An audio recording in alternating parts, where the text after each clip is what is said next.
Hello, dear learners. Welcome back to my channel. I hope you all are doing well. And I'm here with the third day of the free DBT crash course. I've already published the day 1 and day 2 video. So this is the day 3 video in which we will discuss some of the important concepts and related questions from the same topic. And I will request कि अगर अभी तक आपने channel को subscribe नहीं किया है, so do subscribe it so that आपको कंटेंट ईजिली मिल जाए, आप अपना यूट्यूब ओपन करें तभी.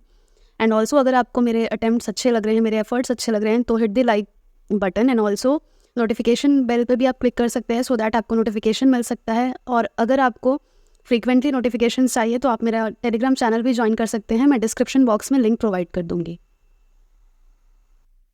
सो what we gonna do today is, हम लोग सेल बायोलॉजी के most expected question, that is MEQ, हम इसको एब्रिविएट कर देते हैं. अब इसी नाम से मैं शॉर्ट्स में भी और छोटे छोटे वीडियोस के फॉर्म में भी मोस्ट एक्सपेक्टेड क्वेश्चंस लेके आऊँगी जो कि सेल बायोलॉजी से आ सकता है. अब ये मोस्ट एक्सपेक्टेड क्वेश्चन जो है वो किस चीज़ को देख के फ्रेम किया गया है? प्रीवियस ईयर क्वेश्चंस को देख के फ्रेम किया गया है. यानी बहुत सारे पास्ट ईयर्स पेपर को एनालाइज करने के बाद में कुछ जो स्ट्रॉन्ग एरियाज से फ्रीक्वेंटली क्वेश्चंस आ रहे हैं, सिर्फ कॉन्सेप्ट को थोड़ा बहुत चेंज करके एंड वर्डिंग्स को चेंज करके रिपीटेडली उस एरिया से क्वेश्चन आ रहे हैं, वो मैंने यहाँ पे इंक्लूड किया है. एंड बहुत ही अच्छे से उसको एक्सप्लेनेशन को भी देखेंगे एंड उसी से रिलेटेड देखते हैं कि किस टाइप के और क्वेश्चन, प्रोबेबल क्वेश्चन कैसे आ सकते हैं. सो स्टे ट्यून्ड एंड पूरा ही वीडियो देखिएगा. और अगर आपने पार्ट 1 एंड पार्ट 2 अभी तक नहीं देखा है, so I will tag it in the description box and I button, so check it out. Now let's see the question. This question is basically from instrumentation part. Instrumentation part से हमेशा इतने easy questions आते हैं. Easy in the sense कि अगर आपको principal पता है हर एक इंस्ट्रूमेंट का, तो क्वेश्चन का लैंग्वेज अगर थोड़ा सा कॉम्प्लेक्स भी करता है तो भी आपको बनेगा, अगर आपने प्रिंसिपल हर एक इंस्ट्रूमेंट का बहुत ही अच्छे से पढ़ा है. इसीलिए मैं कह रही हूँ कि क्वेश्चन जो होता है इंस्ट्रूमेंटेशन पोर्शन का, वो हमेशा थोड़ा सा ट्विस्ट करके देता है ताकि आप उसमें थोड़ा सा कंफ्यूज हो जाए और आपको करेक्ट आंसर मिल ना पाए. लेकिन अगर आपने प्रिंसिपल बहुत ही क्लियर तरीके से पढ़ा है तो आई एम श्योर कि आप हर क्वेश्चन बना पाएंगे. So this question is basically from instrumentation and that too from microscopy part, जो कि एक बहुत ही इंपॉर्टेंट पार्ट है. बहुत ही ज़्यादा वेटेज इसको मिलता है हर एक एग्जाम में, चाहे वो CSIR हो और गेट हो.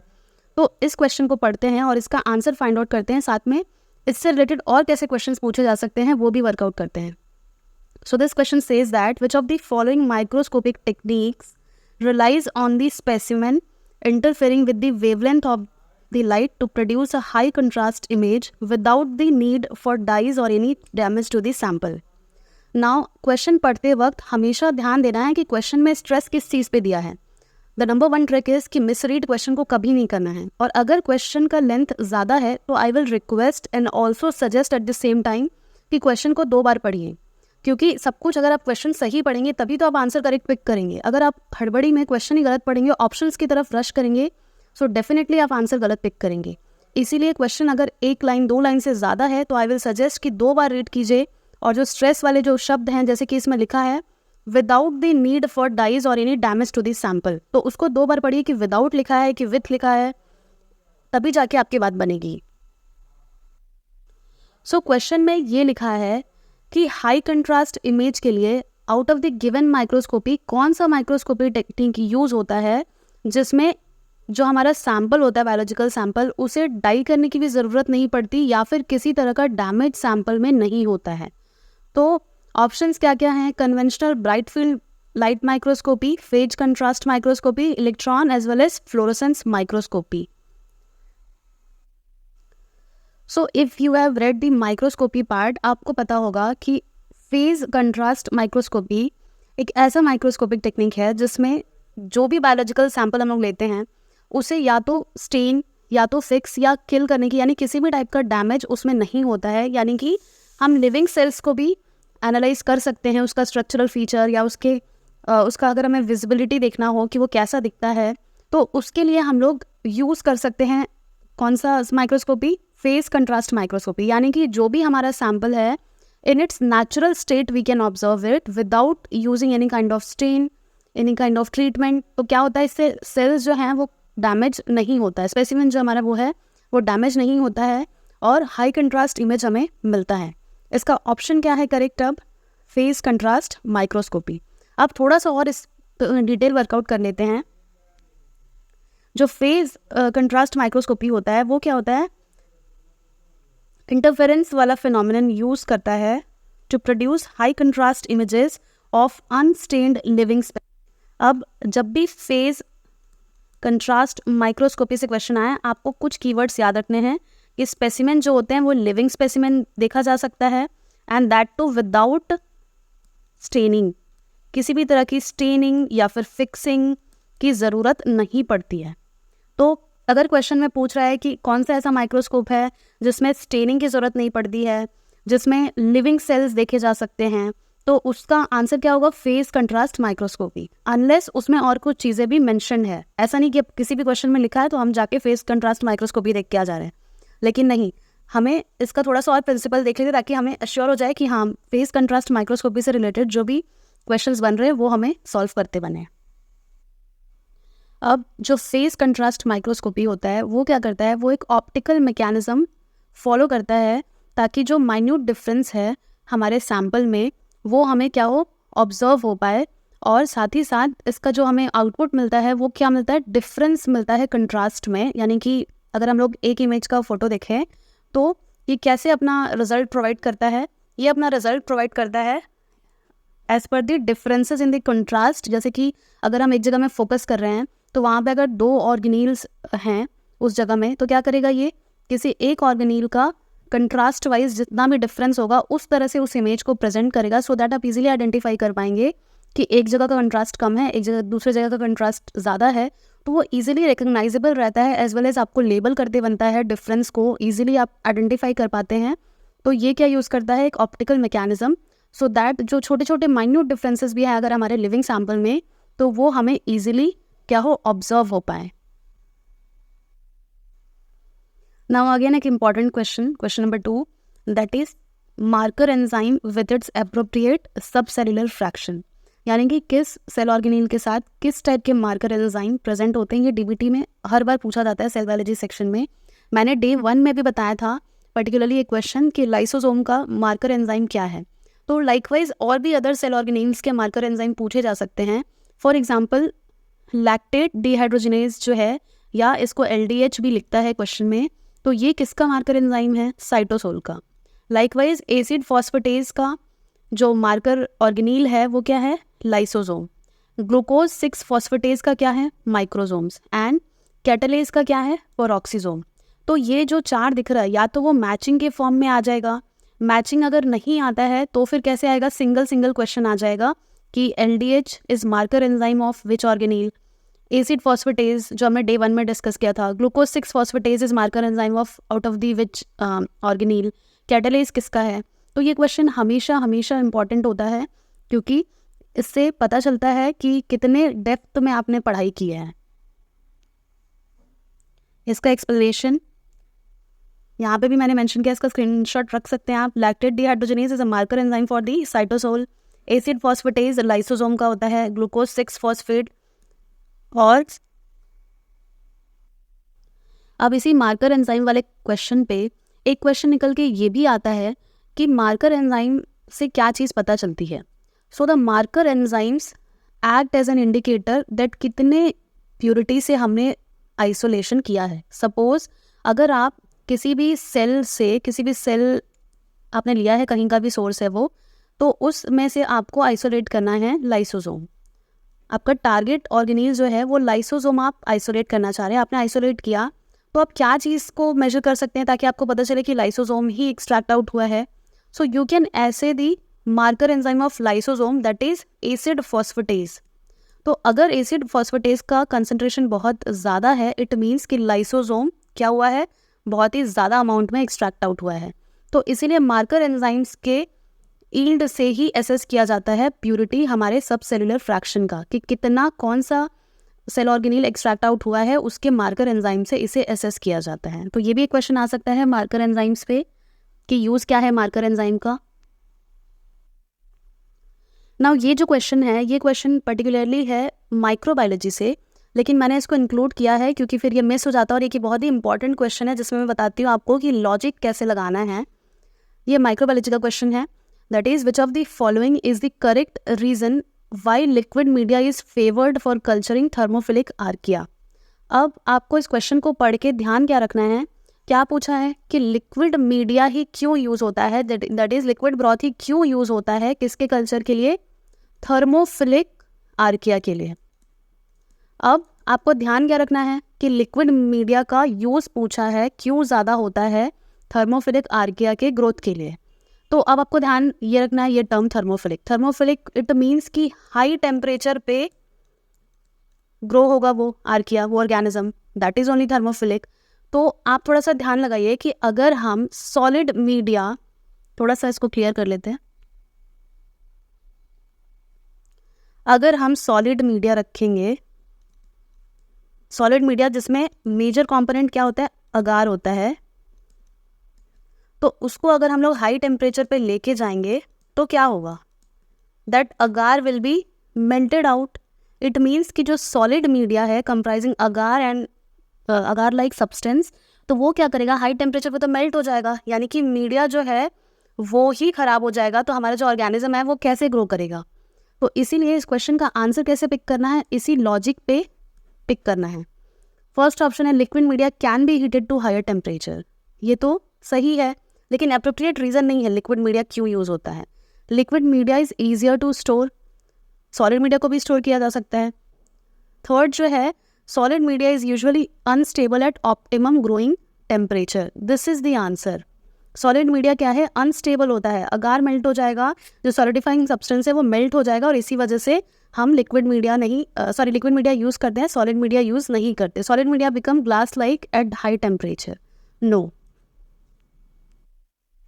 Now the fourth question that is from cell biology only. आज का पूरा क्वेश्चन ही सेल बायोलॉजी में था, बस एक मैंने माइक्रोबायोलॉजी का लिया था ताकि मैं आपको समझा सकूं कि कैसे छोटे छोटे लॉजिक्स लगते हैं। अगर आप एक बायोटेक्नोलॉजी स्टूडेंट हैं तो आपके लेबोरेटरी एक्सरसाइजेस भी आपको काम कर सकते हैं आपको सही आंसर दिलाने में।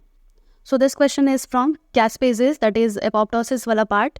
कैस्पेजेस are involve in which of the following, atrophy, necrosis, apoptosis और accidental cell death. So the correct answer is apoptosis. अब कैस्पेजेस क्या है और एपोप्टोसिस क्या है और ये सब टर्मिनोलॉजीज क्या हैं वो भी देखते हैं।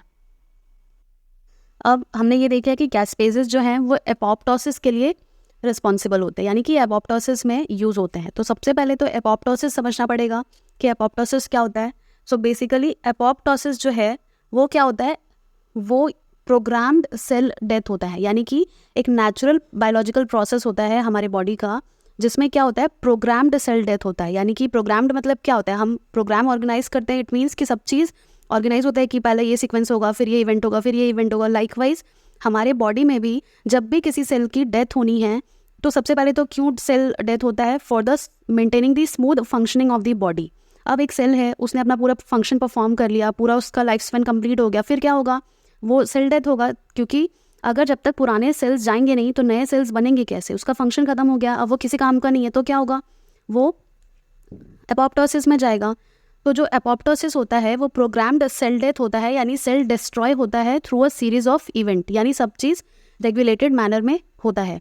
तो वो रेगुलेटेड मैनर में होने के लिए सर्टेन सेट ऑफ एंजाइम्स की ज़रूरत पड़ती है, सर्टेन फैक्टर्स की ज़रूरत पड़ती है।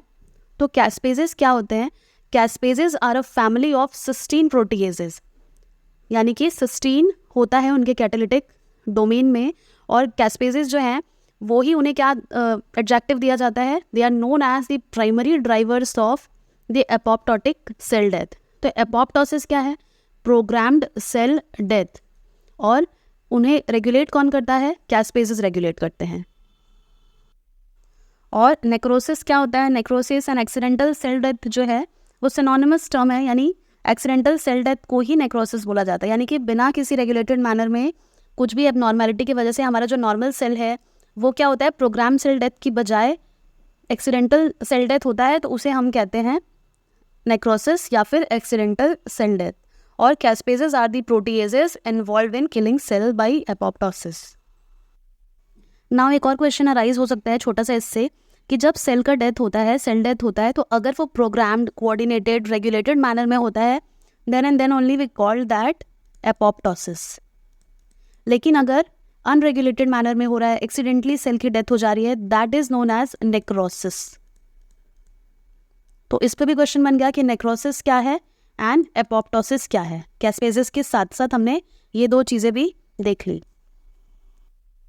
अब हमने ये तीनों टर्मिनोलॉजीज तो देख ली।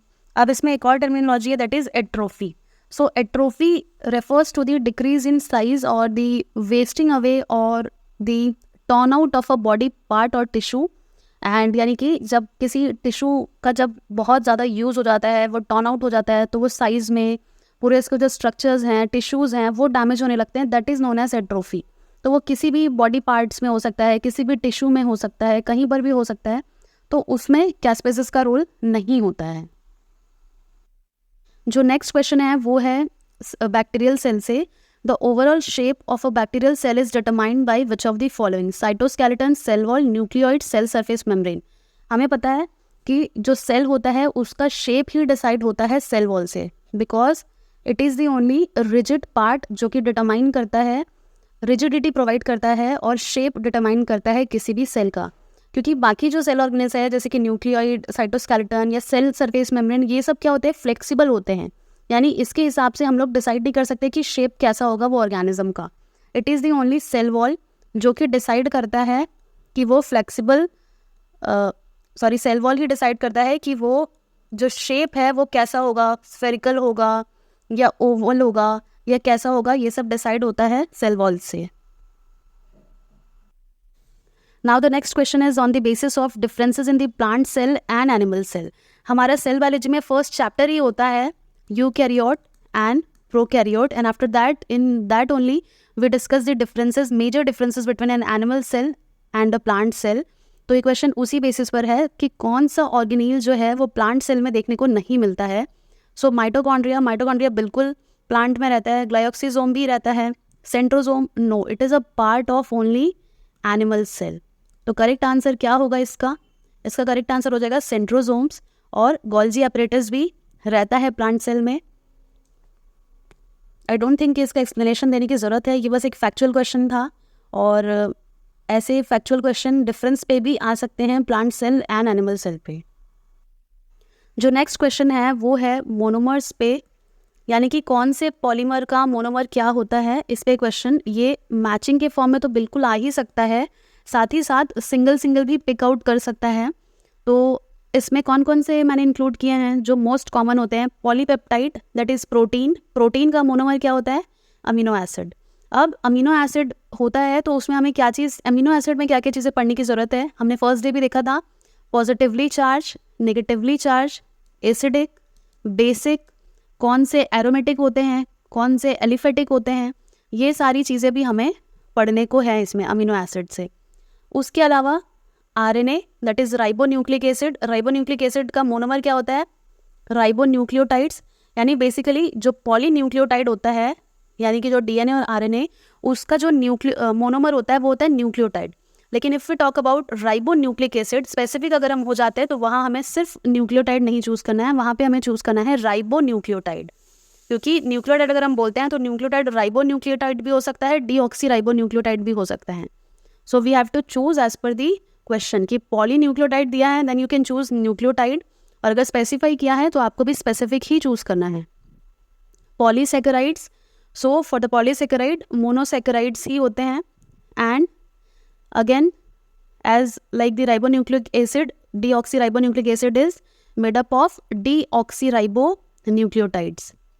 तो अब क्वेश्चन ये भी आता है कि अमीनो एसिड में कौन सा लिंकेज होता है, कौन सा बॉन्ड बनता है, प्रोटीन में कौन सा बॉन्ड बनता है, डीएनए में कौन सा बॉन्ड बनता है। तो बहुत सारे लिंकेजेस के ऊपर भी क्वेश्चंस आते हैं, जिसके नेक्स्ट वाले सीरीज में मैं लेके आऊँगी कौन कौन से होते हैं। सो बेसिकली पेप्टाइड बॉन्ड जो रहता है वो अमीनो एसिड के बीच में बनता है। It is a covalent bond responsible for the formation of the structure of protein. और अगर स्टेबिलिटी की बात करें तो प्रोटीन का जो स्ट्रक्चर है वो स्टेबल होता है हाइड्रोजन बॉन्ड से, वैंडरवॉल इंटरैक्शन से, और बहुत सारे हाइड्रोफोबिक इंटरैक्शंस होते हैं। तो वो एक अलग चीज़ है कि प्रोटीन की स्टेबिलिटी किन किन वीक इंटरैक्शन से होती हैं। अब अगर हम लोग बात करें पॉलीसेकेराइड्स की, तो ग्लाइकोसिडिक लिंकेज होता है पॉलीसेकेराइड में, और अगर डीएनए की बात करें पॉलीन्यूक्लियोटाइड की, तो उसमें phosphodiester as well as phosphoester bond होता है। तो ये सब जो लिंकेजेस हैं उन पे भी क्वेश्चंस अपीयर होते हैं, इसलिए मैं यहाँ पे ये डिस्कस कर रही हूँ। नाउ जो नेक्स्ट क्वेश्चन है वो मेम्ब्रेन लिपिड्स पे है, जो कि एक बहुत ही वाइटल टॉपिक है सेल बायोलॉजी का, क्योंकि मेम्ब्रेन वाला जो टॉपिक है उससे क्वेश्चन 100% आते ही आते हैं, एंड जो क्वेश्चंस होते हैं वो काफ़ी ज़्यादा टेक्निकल होते हैं. अगर आपने नहीं पढ़ा है तो आप उसे अटेम्प्ट मत कीजिए, आई विल सजेस्ट, क्योंकि जो टेक्निकल क्वेश्चंस होते हैं अगर आपको थोड़ा सा ही पता है, डीप में नॉलेज आपने नहीं लिया है, तो it is very much sure कि आप उसे गलत करके आएंगे. सो आई विल सजेस्ट कि अगर आपने मेम्ब्रेन लिपिड बहुत ज़्यादा डेप्थ में नहीं पढ़ा है तो आप उसे स्किप कर दीजिए, क्योंकि ऑलरेडी आपके पास बहुत सारे ऑप्शंस है डीबीटी में. So this question says that which of the following applies two membrane lipids, please select all that can apply. मतलब इससे एक से ज़्यादा क्वेश्चन सही हो सकते हैं, ये कॉम्बिनेशन क्वेश्चन टाइप का है. तो ऑप्शंस पढ़ते हैं. Membrane lipids are composed of hydrophobic molecules. Next है scramblases and flipases are able to catalyze the transfer of lipid molecule between the outer and inner leaflet. Next जो option है, membrane lipids are able to spontaneously move between the outer and inner leaflet. उसके बाद है different lipid composition are found in the two leaflet of a membrane. अब इस question के options तो हमने पढ़ लिया, अब हम करेक्ट आंसर की तरफ पहुंचते हैं. So the first option says that कि membrane lipids are composed of hydrophobic molecules. तो ये इसीलिए ये ऑप्शन गलत है क्योंकि इसमें सिर्फ हाइड्रोफोबिक लिखा है. हाइड्रोफोबिक मॉलिक्यूल नहीं होगा, hydrophobic as well as hydrophilic molecules होगा, बिकॉज जो मेम्ब्रेन लिपिड होते हैं वो होते हैं एम्फीपैथिक. सो आपको सबसे पहले समझना होगा कि ये जो शब्द लिखा है एम्फीपैथिक, उसका मतलब क्या होता है. So if we are saying that a molecule is amphipathic, it means it has both hydrophilic as well as hydrophobic part. यानी कि amphipathic molecules में hydrophilic end भी होता है और hydrophobic end भी होता है. It means they are capable of surviving the polar as well as non-polar environment. तो जो membrane lipid होते हैं वो क्या होते हैं, वो होते हैं amphipathic so that they can survive in the polar as well as non-polar part. तो अगर मैं बात करूँ स्पेशली यूकैरियोटिक मेम्ब्रेन की, so the eukaryotic membranes are made up of exclusively the glycerophospholipid. Glycerophospholipid से बनते हैं. स्पेसिफिकली कौन कौन से होते हैं, फॉस्फोटाइडल कोलिन, इसके अलावा phosphatidyl serine, phosphatidyl ethanol amine, इसके अलावा phosphatidyl inositol and phosphatidic acid. तो ये सब किसके एग्जाम्पल्स थे, ग्लीसरोफॉस्फोलिपिड के. यानी जो यूकैरियोटिक में मेम्ब्रेन लिपिड मिलता है वो कौन सा होता है, ग्लीसरोफॉस्फोलिपिड. अब ग्लीसरोफॉस्फोलिपिड का जो हाइड्रोफोबिक पोर्शन है दैट इज डाईएसाइल ग्लिसरॉल, वो क्या होता है, वो हमेशा मेम्ब्रेन में एम्बेडेड रहेगा ताकि वो वाटर के कॉन्टेक्ट में ना आए, और जो हाइड्रोफिलिक पार्ट है that will be on the outer side so that they can interact with the aqueous phase as well. जैसे कि अगर हम बात करें एम्फीपैथिक मॉलिक्यूल की तो उसमें दो पार्ट होता है, एक होता है हेड और दूसरा होता है टेल. तो ये जो टेल होता है वो अंदर की साइड होता है बिकॉज इट इज़ हाइड्रोफोबिक, यानी कि वो saturated as well as unsaturated fatty acid से मिलके बनता है. इसीलिए वो क्या होता है, वो अंदर साइड में होता है, इंटरनल एरिया इंटीरियर के साइड में होता है ताकि वो डायरेक्टली एक्वस फेज के कॉन्टेक्ट में ना आए. और जो हेड होता है वो होता है hydrophilic part that is water loving, क्योंकि उसमें फॉस्फेट और ग्लिसरॉल होता है तो वो क्या होता है, वो बाहर साइड में होता है बिकॉज दे आर हाइड्रोफिलिक. तो इसीलिए फर्स्ट ऑप्शन जो था वो गलत था, तो इसको हमने एलिमिनेट कर दिया. नेक्स्ट ऑप्शन है scramblases and flippases are able to catalyse the transfer of lipid molecule between the outer and inner leaflet. हमें पता है कि लिपिड बाइलेयर होता है, तो स्क्रैम्बलेजेस एंड फ्लिपेजेस ही रिस्पॉन्सिबल होते हैं लिपिड्स को इन एंड आउट करने में. तो ये ऑप्शन बिल्कुल सही है. Membrane lipids are able to spontaneously move between the outer and inner leaflet. No, this is wrong because जो membrane lipids हैं वो inner और outer leaflet में move नहीं कर सकते हैं spontaneously. क्यों ये impossible है? Because जो hydrophilic head होता है वो it is सबसे पहली बात कि एनर्जेटिकली अनफेवरेबल है, क्योंकि जो एम्फीपैथिक मॉलिक्यूल है उसका जो हेड है वो हाइड्रोफिलिक है. तो वो अगर लीफलेट के अंदर जाएगा इट मीन्स कि वो लिपिड वाले एरिया में जा रहा है, तो हाइड्रोफिलिक है तो वो लिपिड वाले एरिया में नहीं जा सकता. Only hydrophobic molecule can go inside it, तो इसीलिए ये अनफेवरेबल है.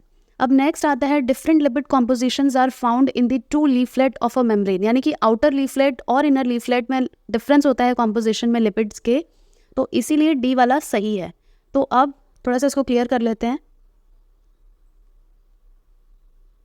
करेक्ट आंसर क्या निकल के आ रहा है? बी और डी निकल के आ रहा है। Correct answer are option number B as well as D.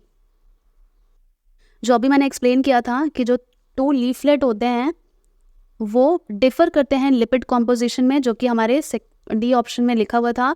ये जो डिफरेंसेस हैं उनको कौन फिलफिल करता है? Action of scramblases and flippases, they are able to transfer the lipid molecules between the outer and inner leaflet. और जो next option एक था कि ये ट्रांसफ़र क्यों अनफेवरेबल है? Because it is energetically unfavourable, क्योंकि हाइड्रोफिलिक हेड जो है वो क्या हो सकता है, वो हाइड्रोफोबिक कोर से इंटरैक्ट नहीं कर सकता है। इसीलिए ये इसका एक्सप्लेनेशन भी मैंने अच्छे से दिया था ताकि आपको ईजी हो ये क्वेश्चन को समझने में।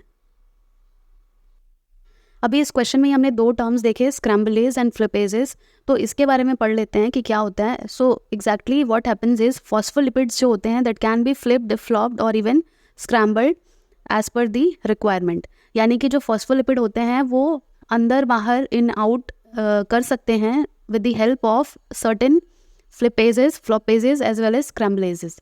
तो जो स्क्रैम्बलेजेस होते हैं वो क्या होते हैं? बाई डायरेक्शनल होते हैं, यानी कि वो अंदर भी मूव कर सकते हैं फॉस्फोलिपिड को, यानी साइटोसोलिक साइड में, एंड एक्स्ट्रा सेल्यूलर साइड में भी उसको रिमूव कर सकते हैं एज पर दी रिक्वायरमेंट। और यानी कि जो प्रोटीन्स होते हैं scramblases are protein that are responsible for the transfer of phospholipid across the bilayer, यानी कि वो इन भी कर सकते हैं और आउट भी कर सकते हैं। जो फ्लिपेजेस होते हैं वो क्या करते हैं? It moves the phospholipid from extracellular to cytosolic leaflet, यानी कि बाहर से अंदर की तरफ कौन लेके आता है? फ्लिपेजेस लेके आते हैं। और वहीं फ्लॉपेजेस भी होते हैं, तो वो क्या करते हैं? फ्लॉपेजेस अंदर से बाहर करते हैं। आप कैसे याद रख सकते हैं? फ्लिप में क्या है? आई है। आई मतलब क्या होता है? इन, यानी कि एक्स्ट्रा सेल्यूलर से साइटोसोलिक लेके आएंगे। नेक्स्ट जो क्वेश्चन है वो ये है कि membrane proteins may be attach to the membrane by which of the following type of interaction.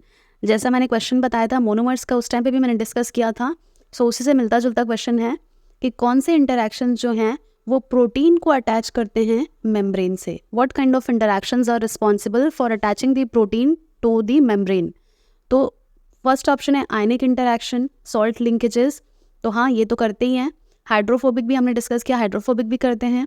और हेलिकल और शीट डोमेन कंटेनिंग, यानी ये ए हो गया है, ये अल्फा हेलिकल और beta sheet domains containing hydrophobic amino acid residues are used to attach some type of membrane protein to the lipid bilayer, ये भी सही है।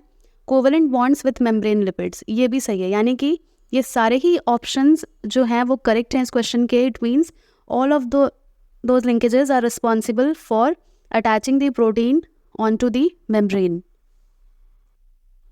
The portion of the integral membrane inserted into the lipid bilayer have hydrophobic surface and उसके बाद क्या है?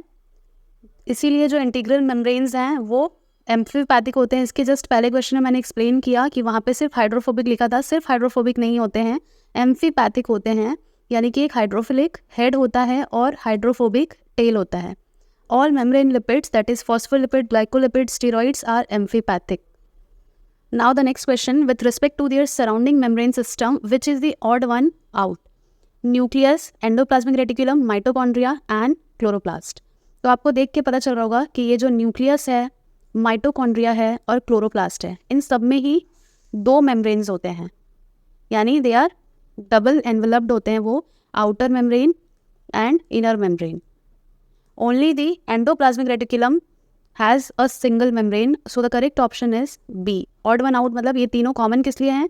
क्योंकि they have two membrane and endoplasmic reticulum has a single membrane, इसीलिए correct option क्या होगा? endoplasmic reticulum होगा। So आज हमने जितना भी क्वेश्चन डिस्कस किया उसको आप पूरा वीडियो देख के पढ़िए, और अगर कुछ डाउट होता है you can write in the comment section and do subscribe if you like my efforts. And और एक चीज़ मैं बोलना चाहती हूँ कि do believe in your self. अगर आप अपने खुद पे विश्वास रखेंगे तो आपको पॉजिटिव वाइब्स आएंगी और आप बहुत अच्छे से प्रिपरेशन करते जाएंगे। अभी बहुत टाइम है आपके पास। अगर आपने अभी तक भी कुछ नहीं किया है तो आई कैन गारंटी कि आप अगर 1 महीने भी अच्छे से पढ़ लेंगे तो you can definitely crack it. So thank you so much for watching and keep learning and keep growing.